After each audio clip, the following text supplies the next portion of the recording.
14 महिन्याच्या आतमध्ये अहिल्यानगर करून टाकणार. परंतु येताना मी बोर्डावरती बघतोय सार्वजनिक बांधकाम खातं झोपलंय आजवर. निर्णय होऊन किती दिवस झाले, बोर्डावरती अहमदनगर नाव कसं काय राहतंय, पोलीस स्टेशनच्या गाड्यावरती अहमदनगर पोलीस कसं काय राहतंय. त्या मी परवा एमआयडीसी मध्ये गेलो, एमआयडीसी वरचा बोर्ड अहमदनगर. पोलीस प्रशासन आणि कलेक्टर यांनी तात्काळ 8 दिवसाच्या आतमध्ये जेवढे अहिल्यानगर जिल्ह्यामध्ये अहमदनगर म्हणून नाव आहे सगळे बुजवून टाका आणि अहिल्यानगरचे नाव टाका. हे पोलीस प्रशासनाचे कोण आजोबा आहे का? अहमद कोण होता तुमचा पाहुणा मेवणा युवाय जावाय कोण आहे? कशासाठी तुम्ही ठेवलाय? सरकार मोठा आहे का तुम्ही मोठा आहे?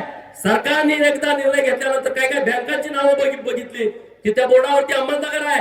ज्यांना बोर्ड बदलायला पैसे नसतील आम्हाला संपर्क साधा. तुमचा बोर्ड आहे त्याच्यापेक्षा चांगला बोर्ड मी पाठवून देतो, पण तिथं अहिल्यानगर असलं पाहिजे की नाही सांगा. पोलिसांच्या नेम प्लेट त्याच्यावरती अहमदनगर पोलीस.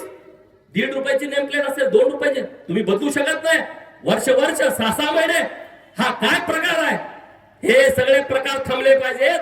याची दखल अहिल्यानगर प्रशासनाने घेतली पाहिजे.